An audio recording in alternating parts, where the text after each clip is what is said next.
नमस्कार दोस्तों, मैं महिपाल आपका हमारे YouTube चैनल पर स्वागत करता हूं। साथियों, स्वागत है आपका हिंदी की क्लास में, जिसके अंदर हम स्पेशल रीड के लिए आज जो भी मैटर हमारे पास उपलब्ध है वो लेके आया हूं और हमारे किए गए वादे के अनुसार मैं आज आपके लिए शिक्षण विधियां लेके आया हूं। दोस्तों, हिंदी की शिक्षण विधियां, जिसको टीचिंग मेथड कहा जाता है। साथियों, शिक्षण विधियों की हमारी क्लास आज चलने वाली है। दोस्तों, शिक्षण विधियां क्या होती है या शिक्षण विधियों से बात करें तो सबसे पहले हम उसी पे चर्चा करते हैं आज की क्लास में कि वास्तव में शिक्षण विधियां जो है वो होती क्या है, शिक्षण विधियां कहते किसे हैं, क्या इनका काम है, किस लिए उपयोग में ली जाती है, इनकी उपयोगिता क्या है और ये छात्रों के लिए कहाँ तक सार्थक है, अध्यापक के लिए क्या कार्य करती है। इन्हीं बातों पर हम लोग चर्चा करने वाले हैं आज। देखिए, शिक्षण विधि, यदि शिक्षण विधि की मैं बात करूं तो यह क्या है। नंबर एक, हमारा बिंदु यही बनता है कि शिक्षण विधि क्या है या इससे अभिप्राय क्या है। देखते हैं शिक्षण विधि से क्या अभिप्राय है। साथियों, शिक्षण विधि से क्या अभिप्राय है, तो उस शिक्षण विधि का बात करें हम तो शिक्षण विधि का अभिप्राय उस विधि से है, उस विधि से है। कौन सी विधि साथियों? शिक्षण विधि का अभिप्राय उस विधि से है जिसके माध्यम से जो ज्ञान है, उस विधि से है जिससे ज्ञान जो है, उस विधि से है जिसके माध्यम से, माध्यम किसको कहते हैं साथियों? माध्यम रास्ते को कहते हैं। जिस माध्यम से जो ज्ञान है वो विद्यार्थियों तक या शिक्षार्थियों तक, जिसके माध्यम से शिक्षार्थियों तक ज्ञान को जो है वो पहुंचाया जाता है। क्या पहुंचाया जाता है? शिक्षार्थियों तक ज्ञान को पहुंचाया जाता है। कहने का मतलब अध्यापक को जो भी ज्ञान होता है वह ज्ञान विद्यार्थियों तक स्थानांतरित करता है, वह उस ज्ञान को विद्यार्थियों तक पहुंचाता है और जो पहुंचाने का माध्यम होता है, ज्ञान को पहुंचाने का माध्यम या जो इसको कहा जा सकता है साथियों रास्ता। कहने का मतलब जो रास्ता होता है वह क्या होता है? शिक्षण विधियां हम कह सकते हैं। शिक्षण विधि तो इसीलिए कहते हैं क्योंकि शिक्षण की है।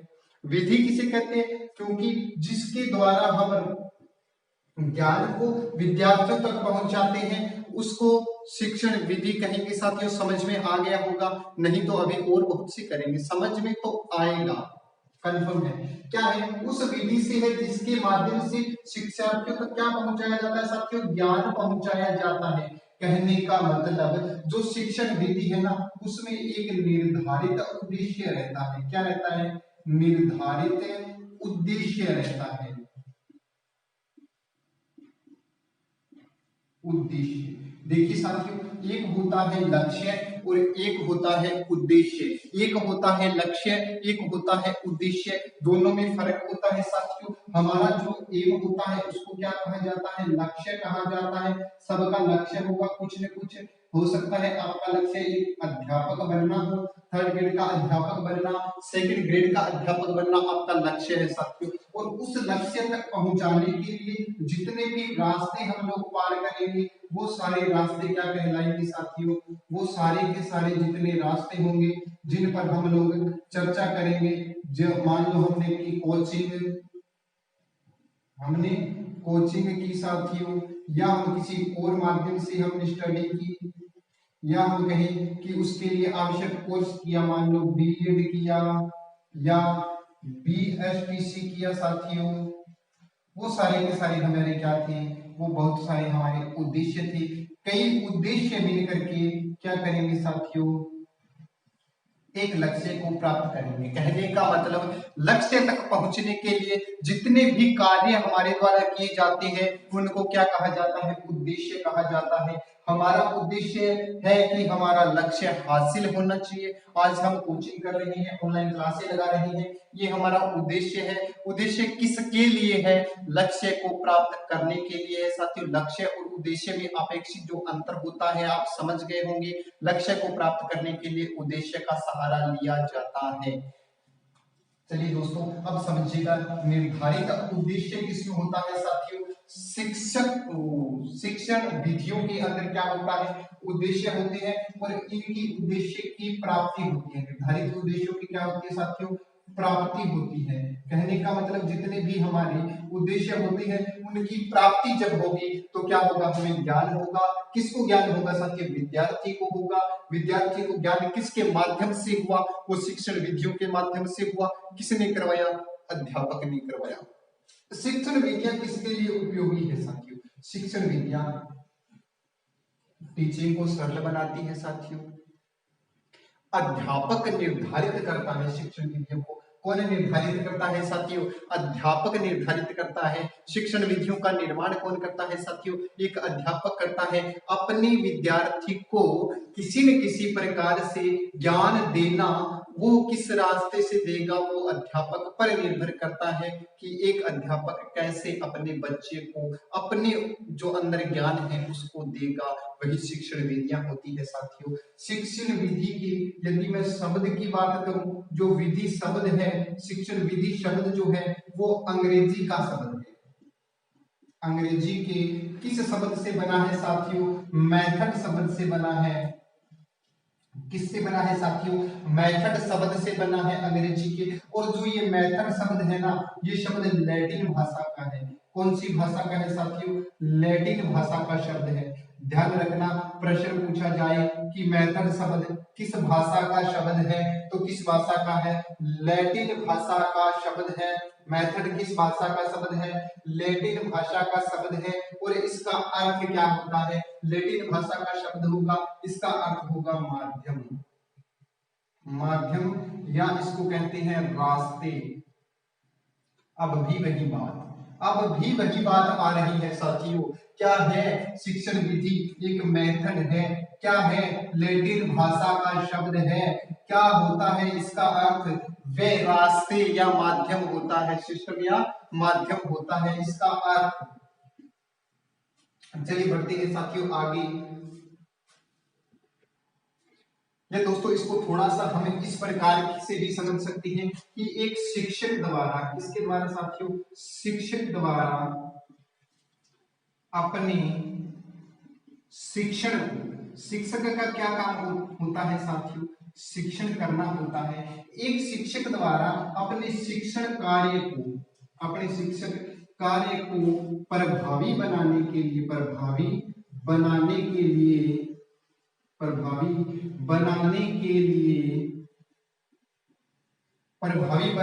के लिए क्या करेगा साथियों? प्रभावी बनाने के लिए अपनाए गए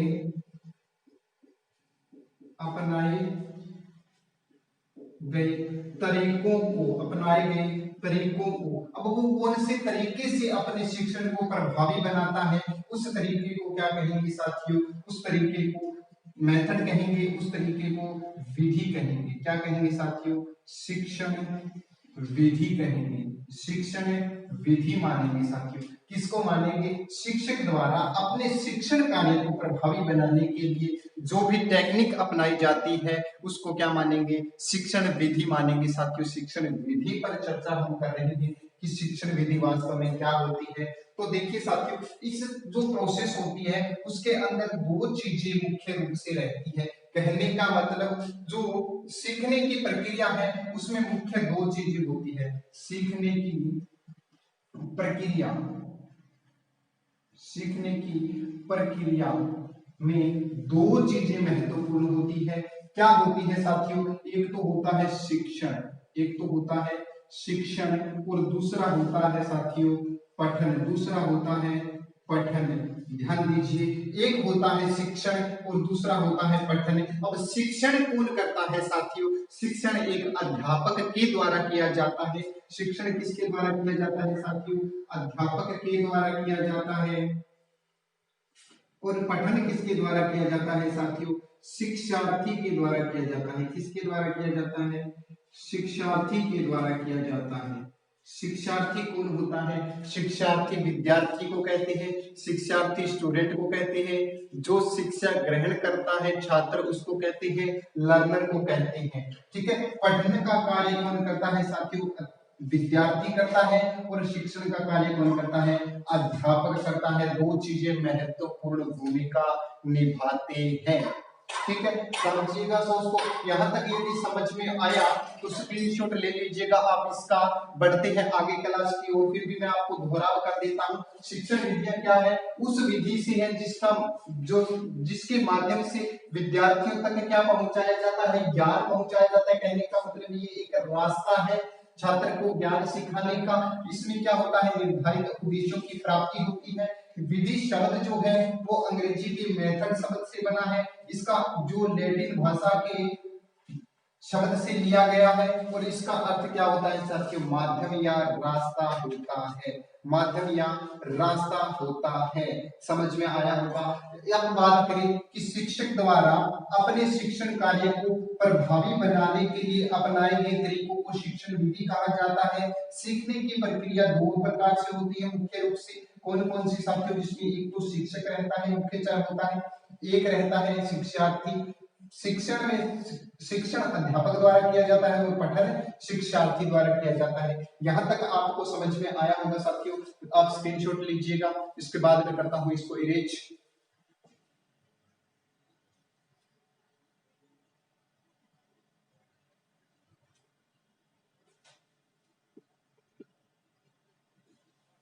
चलिए साथियों, इसको इरेज कर रहा हूं मैं।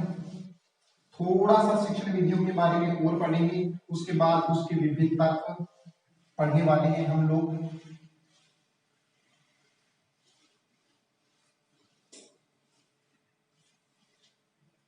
चलिए साथियों, अब पढ़ते हैं क्या होता है शिक्षण विधि से तात्पर्य क्या होता है, कुछ चीजों को समझते हैं। देखिए, इसका तात्पर्य की यदि बात करूं मैं, शिक्षण विधियों का तात्पर्य क्या होता है साथियों? क्या होगा कि शिक्षक द्वारा शिक्षक द्वारा अपनाई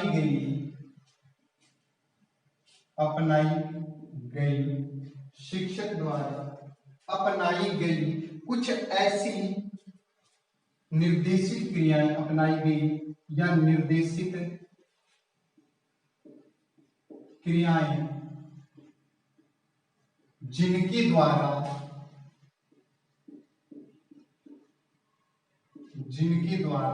छात्र या विद्यार्थी कुछ न कुछ अवश्य सीखते हैं साथियों। क्या होगी? अवश्य सीखते हैं। क्या होगी? तात्पर्य होगा किसका? शिक्षण विधियों को सीखते हैं। क्या कहलाएगी? शिक्षण विधि कहलाएगी साथियों। क्या कहलाएगी? शिक्षण विधि कहलाएगी। शिक्षण विधि कहलाएगी। यदि शिक्षण विधि की बात करूं तो कहा गया है इसके बारे में कि चाहे जितना भी उत्तम पाठ्यक्रम, समझेंगे इसको, जितना भी उत्तम पाठ्यक्रम निर्धारित किया जाए साथियों, निर्धारित किया जाए, चाहे कितना भी वैज्ञानिक तरीके से, साथियों सभी बात लिखना संभव नहीं होता, मैं कोशिश कर रहा हूं कि हर बात लिख दी जाए।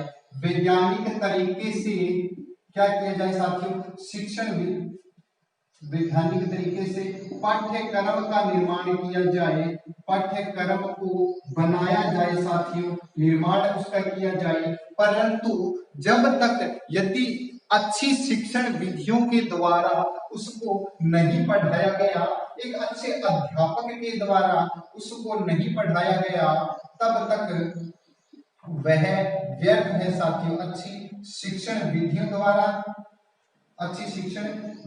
द्वारा या अच्छे अध्यापक द्वारा नहीं पढ़ाया गया, तब तक वो क्या है साथियों? सारा का सारा व्यर्थ है। कहने का मतलब क्या हुआ कि पाठ्यक्रम तभी सार्थक सिद्ध होगा जब उसको अच्छी शिक्षण विधियों द्वारा, उपयुक्त शिक्षण विधियों द्वारा, उसको समझने के लिए जो बेहतर शिक्षण विधियां होती हैं उसके द्वारा यदि उस पाठ्यक्रम को समझाया जाएगा तभी वो क्या होगा साथियों, सार्थक होगा। हम इसकी भी बात करेंगे कि किस प्रकार से बच्चों को पढ़ाया जाना चाहिए। फर्स्ट क्लास का, सेकंड क्लास का बच्चा होता है, प्राइमरी लेवल का बच्चा होता है, उसको किस शिक्षण विधि से या किस प्रकार से पढ़ाना चाहिए साथियों, बिल्कुल प्रैक्टिकल के माध्यम से हम लोग करने वाले हैं। इसके बाद अच्छे अध्यापक यदि उसको नहीं समझाएंगे तो वो नहीं समझ पाएगा साथियों। चलिए देखते हैं किस प्रकार से, यानी कि एक कहा गया है शिक्षण विधियों के द्वारा, शिक्षण विधियों के लिए एक बात कही गई है। Professor SK. कोचर ने अपनी एक बुक लिखी थी। कौन सी बुक थी साथियों? Method and technique. Method and techniques of mathematics. इसमें क्या बात कही थी साथियों? इसमें उन्होंने कहा था, ये बुक है साथियों, बुक का नाम याद रखिएगा थोड़ा सा, method and techniques of mathematics किसकी है? Professor SK. कोचर की बुक है। और उन्होंने क्या बात कही थी इस बुक में? उन्होंने कहा था कि किस प्रकार साथियों, उन्होंने कहा था कि जब तक, उन्होंने कहा था कि जिस प्रकार एक सैनिक जो होता है, एक सैनिक अस्त्र शस्त्र को चलाना सीखता है, अस्त्र शस्त्र का ज्ञान होता है, अस्त्र शस्त्र को चलाना जानता है साथियों, वो सीखता है, उसका उपयोग करना जानता है वो, उसी प्रकार एक अध्यापक को विभिन्न शिक्षण विधियों का प्रयोग आना चाहिए। क्या कहा था? अस्त्र शस्त्र का ज्ञान वो लेता है, अस्त्र शस्त्र चलाना सीखता है, उसी प्रकार अध्यापक को अच्छी शिक्षण विधियां, अच्छी शिक्षण विधियों का उपयोग करना आना चाहिए, उपयोग करना आना चाहिए साथियों। क्या आना चाहिए? एक अध्यापक को उस शिक्षण विधियों का उपयोग इस प्रकार से करना चाहिए जिस प्रकार से एक सैनिक अस्त्र शस्त्रों का प्रयोग करता है साथियों। अस्त्र और शस्त्र दो बातें आई, थोड़ा सा मैं बता देता हूं आपको। अस्त्र और शस्त्र में फर्क होता है, एक हाथ से चलाने वाला होता है और एक फेंक कर चलाया जाता है। फॉर एग्जाम्पल, एक तलवार होता है, एक भाला होता है, तलवार हाथ में रखकर चलाया जाता है और भाला फेंक कर चलाया जाता है साथियों। यहाँ तक आपको समझ में आया होगा। अब बढ़ते हैं क्लास को आगे, इसको मैं इरेज कर रहा हूँ साथियों, इसको मैं इरेज कर रहा हूँ और आगे बढ़ते हैं। आपने समझा होगा अब तक शिक्षण विधियां क्या होती है। अब हम लोग समझने वाले हैं कि शिक्षण विधियों के तत्व क्या होते हैं साथियों। शिक्षण विधियों के तत्व हम लोग करने वाले हैं साथियों। अब बढ़ते हैं क्लास की ओर और बिल्कुल ध्यान से समझना साथियों। अब तक का जो था हम लोगों ने बेस क्लियर किया कि शिक्षण विधि वास्तव में होती क्या है। अब जो इम्पोर्टेंट बातें आ रही है वो देखना साथियों। शिक्षण विधि के तत्व, या मैं देखूं कि विधियों के तत्व, विधि के तत्व, शिक्षण विधियों के तत्व कौन सा होता है साथियों। सबसे पहला तत्व की मैं बात करूं तो साथियों होता है बातचीत। क्या होता है साथियों?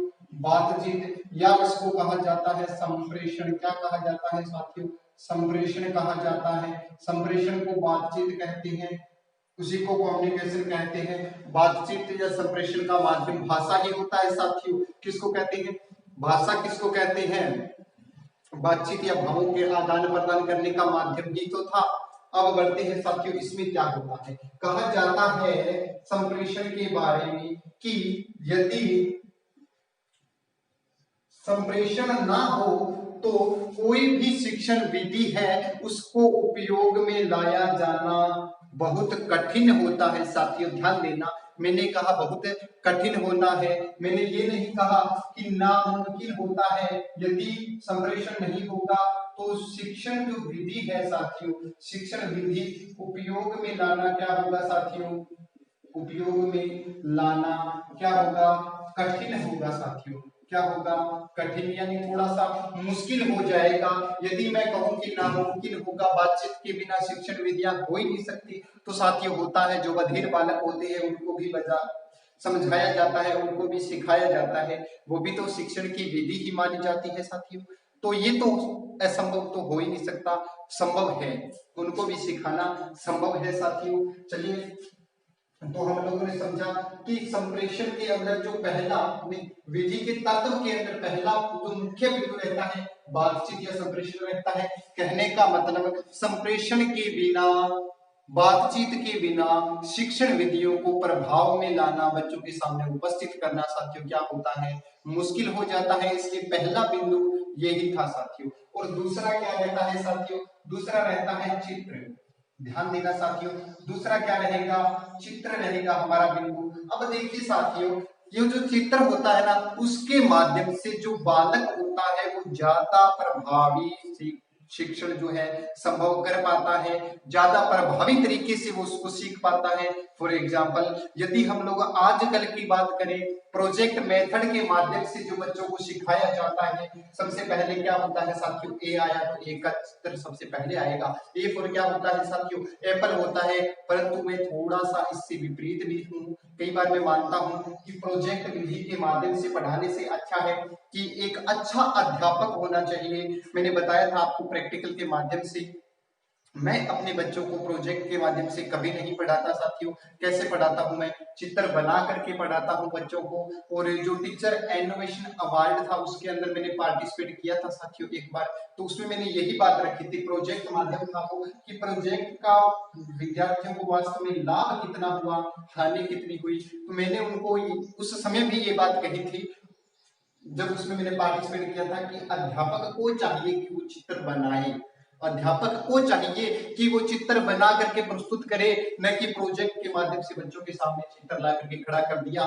हाँ जी, ये एप्पल होता है, ये ए फॉर एप्पल होता है, बच्चा सीख लेगा, परंतु जितना नहीं सीख पाएगा जितना एक अध्यापक बनाता है। यदि हम लोग बच्चे के सामने यदि एक चित्र बनाते हैं साथियों, वो बहुत जल्दी उस चीज को सीखता है साथियों, बहुत जल्दी वो उस चीज को सीख लेता है। मान लो हमने यदि एक चित्र बना दिया छात्रों के सामने, तो छात्र साथियों उस चीज को जल्दी सीखते हैं साथियों। यदि उसके सामने इस प्रकार से जो है चित्र पड़ा हुआ है, तो वो क्या सीखेगा साथियों, जल्दी सीखेगा। अध्यापक का चोक जिस प्रकार से चलता है साथियों, उसी प्रकार से बच्चा जो है वो क्रिया जल्दी करता है साथियों, और वो जल्दी सीखता है। ए हमने बनाया, अब ए को बच्चे को सिखाने के लिए हम लोग क्या करेंगे साथियों, हम लोग बच्चे के सामने ऐसी ही चीजें प्रस्तुत करते हैं साथियों जिससे वो जल्दी सीख पाता है साथियों। यदि हम लोगों ने ये चीजें उसके सामने प्रस्तुत इस प्रकार से खुद बना करके बच्चों के सामने जब प्रस्तुत करते हैं, ए फॉर एप्पल होता है साथियों, एप्पल को सीखेगा, उसके साथ साथ वो ए को भी सीख लेगा साथियों। किसको सीख लेगा, ए को भी सीख लेगा। हाँ जी, ए फॉर एप्पल होता है, बच्चा क्या सीखेगा, ए फॉर एप्पल होता है। और वास्तव में साथियों बहुत जल्दी बच्चा जो है इस चीज को ग्रहण कर लेगा, ए फॉर एप्पल होता है, बच्चा जल्दी सीखेगा उसकी बजाय जब वो प्रोजेक्ट में देख करके सीखेगा। परंतु फिर भी कहीं न कहीं ये शिक्षण विधियां यही बात कहना चाहती है कि चित्रों की जो भूमिका होती है वो अहम मानी जाती है। शिक्षण विधि के अंदर चित्रों के माध्यम से यदि पढ़ाएंगे बच्चों को तो वो ज्यादा प्रभावशाली होता है, क्योंकि बच्चा सबसे पहले ए नहीं सीखता, वो एप्पल को सीखता है। बच्चा कैफ और कै नहीं सीखता साथियों, कमल यदि उसके सामने है या कबूतर का यदि हम चित्र बनाते हैं तो बच्चा उसको जल्दी पकड़ेगा, उससे संबंधित होता है कै, तो वो कै को बाद में सीखेगा साथियों। ठीक है, तो हम लोग क्या करेंगे साथियों, एक टीचर जो होता है ना वो मेरी तरह कह सकते हैं, हम लोग चित्र बना बना के पढ़ाना साथियों। मेरे जो बच्चे होते हैं ना क्लास के अंदर इंतजार करते रहते हैं कि हाँ जी वो सर क्लास में आएंगे, ये नहीं कहते कि सीधे बैठ जाओ मार पड़ेगी, नहीं साथियों। उनको हम लोग ये बोलते हैं कि सीधे बैठोगे तो आपको खिलाएंगे साथियों। जो छोटे बच्चे होते हैं उनके लिए शिक्षण विधि, खेल विधि, मुंडेश्वरी विधि बहुत सारी कारगर सिद्ध होती है। प्रैक्टिकल करके देखना साथियों, बच्चे आपका इंतजार करेंगे, आपका क्लास में आने का इंतजार करेंगे साथियों, और डर के सीधे नहीं बैठेंगे साथियों, मार के डर से सीधे नहीं बैठेंगे क्लास में, वो एंजॉय करने के लिए, क्लास में कुछ सीखने के लिए सीधे कतारबद्ध पंक्तिबद्ध तरीके से बैठेंगे साथियों। आप समझ लेना हमारा शिक्षण प्रभावी है वास्तव में, ठीक है। इस प्रकार से चित्र का जो भूमिका होती है, मैं आपको यही समझाना चाहता था कि जो शिक्षण विद्या होती है उसमें चित्र का प्रभाव अत्यधिक रहता है, उससे प्रभावी शिक्षण हम लोग कर सकते हैं। इसके बाद आता है साथियों प्रदर्शन।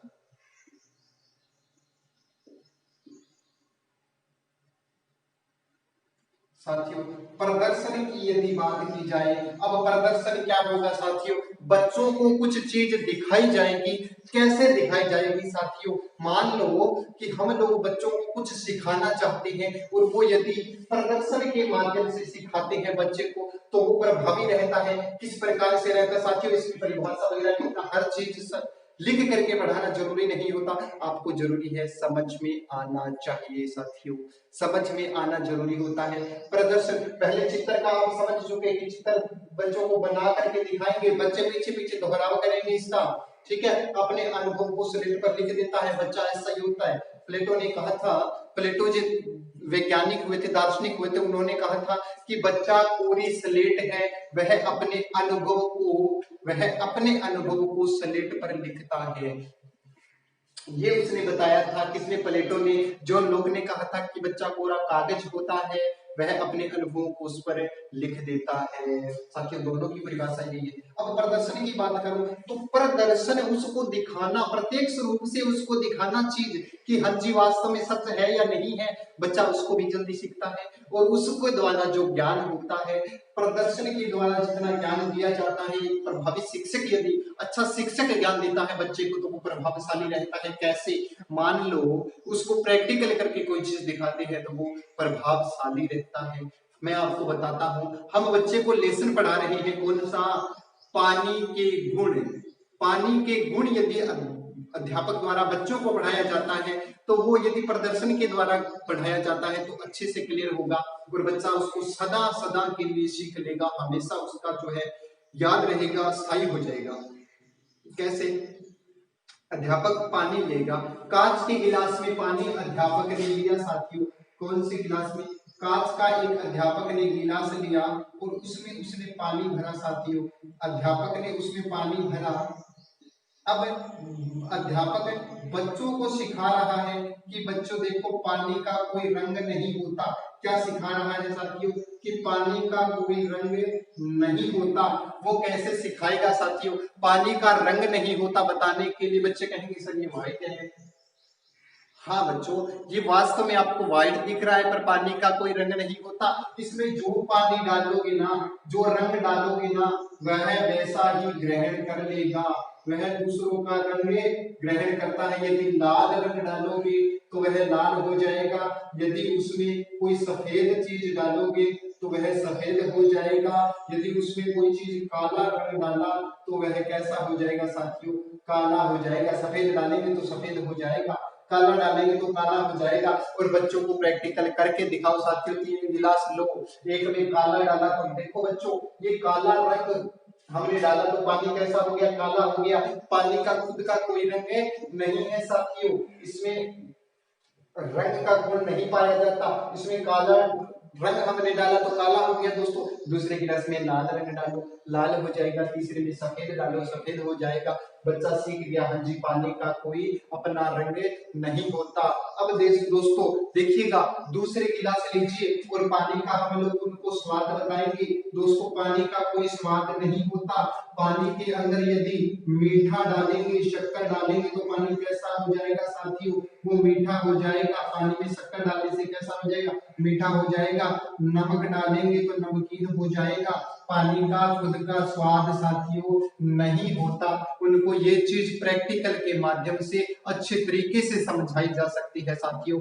ये था शिक्षण विधियों का तत्व नंबर 3 साथियों। दूसरा क्लियर हुआ, पहला क्लियर हुआ। पहले में तो ये था कि शिक्षण विधियों का उपयोग करना बातचीत के बिना संभव जो है वो मुश्किल हो जाता है। दूसरा था चित्र के माध्यम से प्रभावशाली रहता है साथियों। कैसा रहता है? प्रभावशाली रहता है।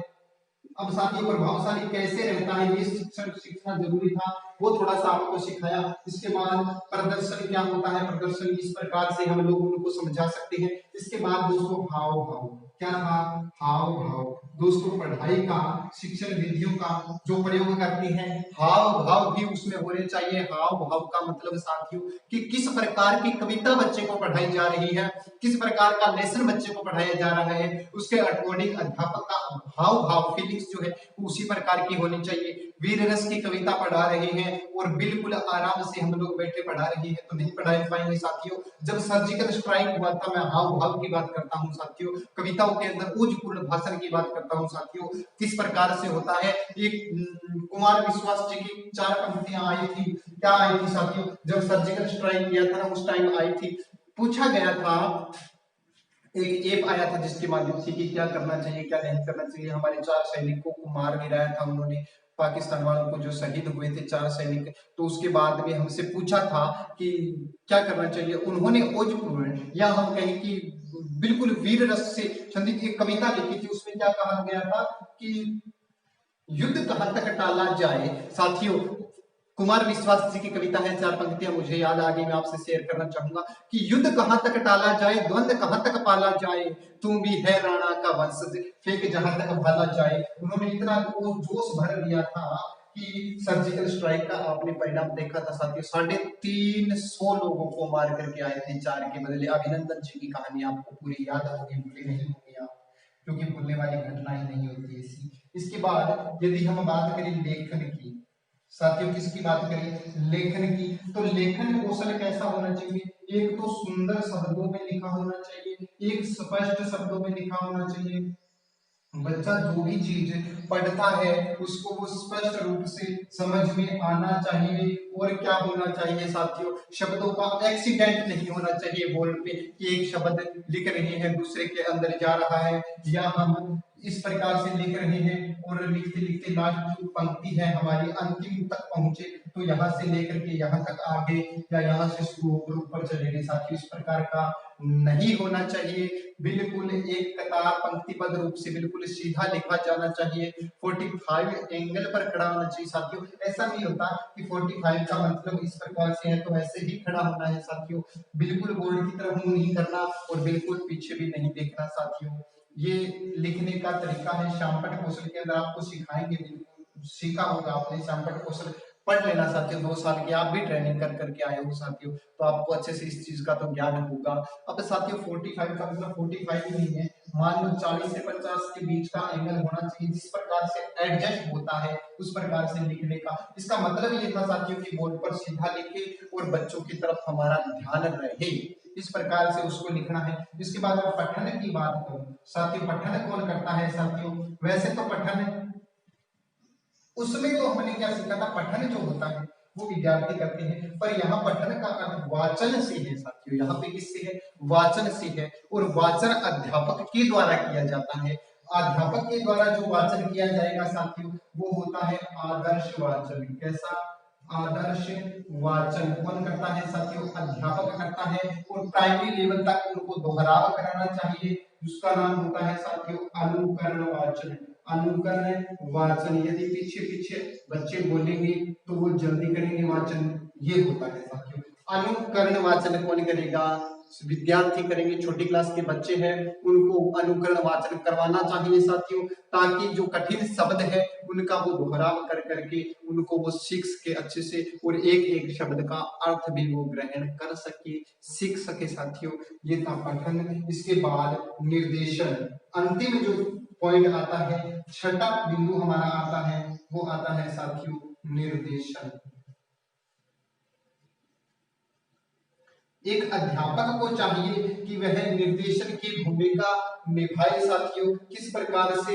यदि क्रियात्मक वो कार्य करता है, कोई जैसे प्रैक्टिकल बच्चे से करवाते हैं, एक बार हमने किया उसके बाद बच्चे को सिखाया, अब दोहराव के लिए कहेंगे, जब बच्चा दोहराव करेगा तो अध्यापक को कैसी भूमिका निभानी चाहिए, निर्देशन की भूमिका निभानी चाहिए। तो ये साथियों 6 बिंदु जो थे आपके, तो किसके थे, शिक्षण विधि के तत्वों के 6 बिंदु आज हम लोगों ने क्लियर किए। इसी क्लास को हम लोग अगली क्लास में पूरा करने वाले हैं साथियों। अगली क्लास में हम लोग इसी चैप्टर को आगे बढ़ाएंगे साथियों और शिक्षण विधियों की शुरुआत करेंगे।